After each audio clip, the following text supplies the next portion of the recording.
क्या कर रहा हूं मैं?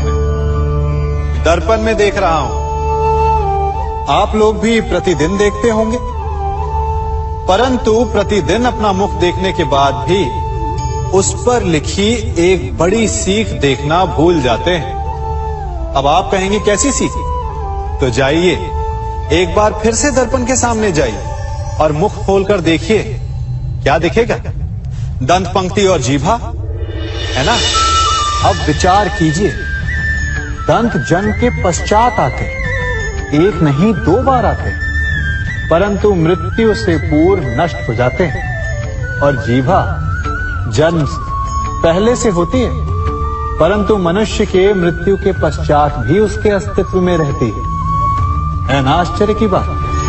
दंत कठोर होते हैं, जीभा कोमल, परंतु फिर भी दंत नष्ट हो जाते हैं, जीभा नहीं होती। यही रहस्य है कि हठी और कठोर लोग शीघ्र नष्ट होते हैं और कोमल लचीले आवश्यकता के अनुसार स्वयं में परिवर्तन ला सकने में सक्षम लोगों का ही अस्तित्व रहता है। अर्थात परिस्थितियों के अनुसार स्वयं को लचीला बनाना सीखिए और आपका जीवन सरल हो जाएगा। संबंध एक सहारा होता है जीवन का, और संबंधी वो होते हैं जिनसे आवश्यकता पड़ने पर सहायता मांगी जा सके, जिन पर विश्वास किया जा सके कि बुरे समय में वो हमारे काम आएंगे।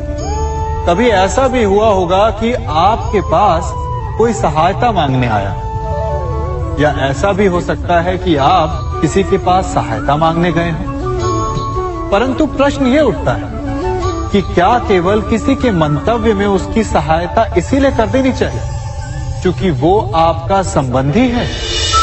अब आप कहेंगे कि ये कैसा प्रश्न हुआ?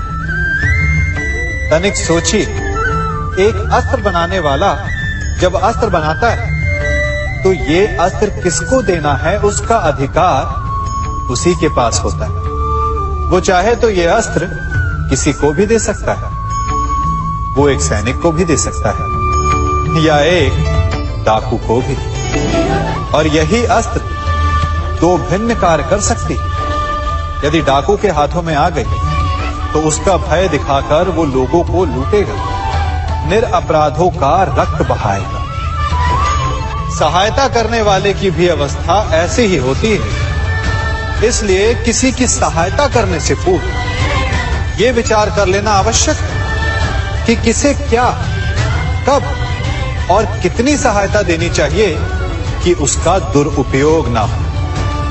यदि आपकी सहायता से कोई अधर्म हुआ तो उसके उत्तरदायी आप ही होंगे। जीवन में कई बार ऐसे अवसर आते हैं कि आप लोगों से मिलने जाते हैं और उनसे कुछ आकांक्षाएं भी रखते हैं, और कई बार जीवन में ऐसे अवसर भी आते हैं कि लोग आपसे मिलने आते हैं। इसलिए अतिथियों का सम्मान करने से पूर्व सदा कुछ बातों को स्मरण रखना आवश्यक होता है। यदि कोई आपके पास मिलने आता है तो उसके 3 कारण हो सकते हैं। पहला कारण होता है भाव, दूसरा अभाव और तीसरा प्रभाव। तो जैसा अतिथि उसको वैसा ही सम्मान दे।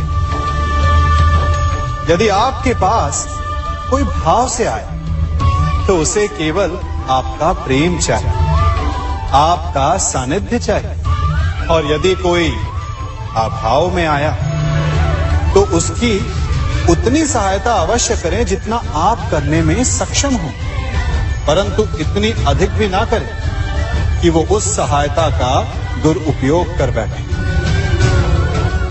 और यदि कोई प्रभाव में आया तो स्वयं पर अभिमान ना करें, क्योंकि कभी ना कभी जीवन में आप भी भाव, अभाव और प्रभाव के चक्रव्यूह में फंस सकते हैं।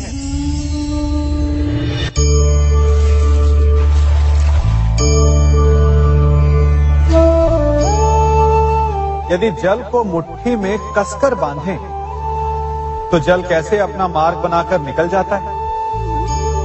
इसी धारा की भांति यही अवस्था हमारे अपनों के साथ भी होती है। अधिकतर हम जिनसे प्रेम करते हैं, हम सदा उन्हें अपने समीप रखना चाहते हैं, स्वयं से दूर नहीं होने देना चाहते। चिंता करते हैं, भय खाते हैं कि कहीं उनके साथ या उनसे कुछ बुरा घटित ना हो जाए, और ऐसे में हमारे अपने ही हमसे दूर हो जाते हैं, ठीक मुट्ठी में बंधे जल की भांति। इसलिए जिनसे आप प्रेम करते हैं, उन्हें स्वतंत्र कर दीजिए, उनकी सोच को स्वतंत्र बनने दीजिए, उन्हें अपने मार्ग स्वयं ढूंढने दीजिए, क्योंकि आप सदा उनके साथ उन्हें मार्ग दिखाने के लिए नहीं रहने वाले। इसलिए अपनों के साथ अवश्य रहें, परंतु उन्हें बांधे नहीं। जन्म के पश्चात बालक जब पहली बार अपने नेत्र खोलता है, तो उसका मन उत्सुकता से भरा होता है कि ये संसार क्या है, उसे क्या दिख रहा है। ये उसके जीवन का नया आरंभ होता है। परंतु जैसे हम धीरे धीरे बड़े होने लगते हैं, अनुभव अर्जित करते हैं, हमारे मन की उत्सुकता, हमारे जीवन का चाव होने लगता है। तनिक सोचिए, जब हम सुबह सोकर जगते हैं, अपनी आंखें खोलते हैं, तो उसे ही हम अपने जीवन का प्रारंभ समझ ले, तो सुबह से लेकर संध्या तक के समय को ही अपने जीवन जीने का समय समझ ले, तो कितनी स्फूर्ति आ जाएगी आप, कितने काम कर पाएंगे आप, कितने लक्ष्य अर्जित कर पाएंगे। पलों से मिलकर घड़ी बनती, घड़ी से मिलकर प्रहर, प्रहर से मिलकर दिन बनते हैं, और दिनों से माह और वर्ष। यदि आप अपना हर पल, हर प्रहर विश्वास से जिए, हर दिन उत्साह से जिए, तो आपका संपूर्ण जीवन सार्थक हो सकता है। मनुष्य अपना जीवन विश्वास पर जीता है, परंतु विश्वास किसका? तनिक सोचिए, किस पर विश्वास है आपको? महापुरुषों की कही बातों पर, ग्रंथों में लिखे ज्ञान पर, माता पिता की सीख पर, या मित्रों के दिए गए निर्देशों पर, या फिर मेरी कही बातों पर?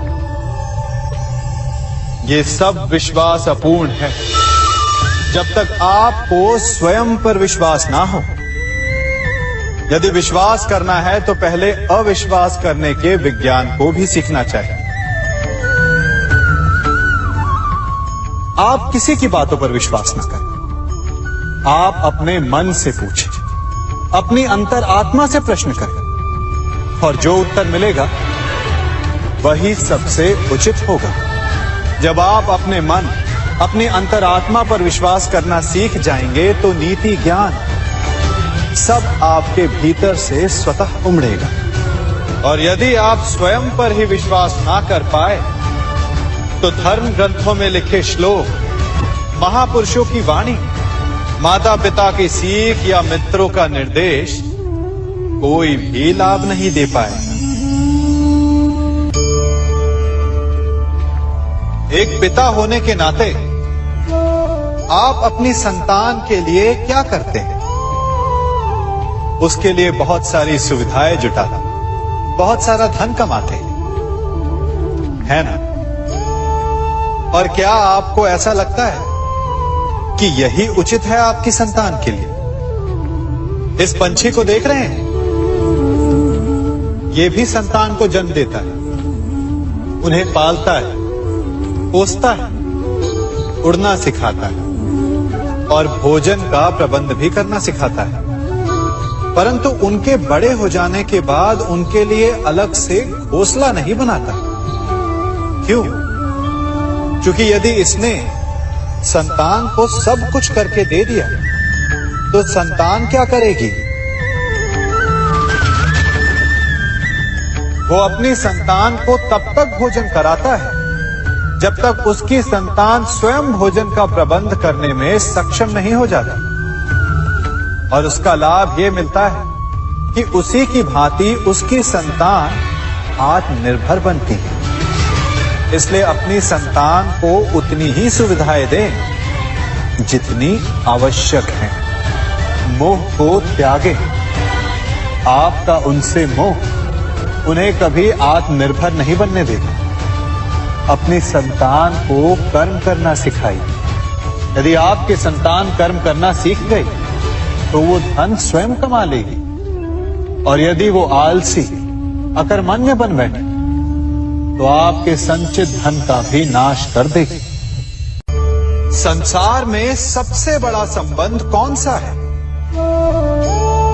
अब आप पूछेंगे कि यह कैसा प्रश्न हुआ? इसका उत्तर तो बड़ा सरल है, यही ना? परंतु इस प्रश्न के भी कई उत्तर हैं। कोई कहेगा माता और पुत्र का संबंध, तो कोई कहेगा पिता पुत्री का संबंध, तो कोई पति पत्नी का, और तो कोई भक्त और भगवान का संबंध।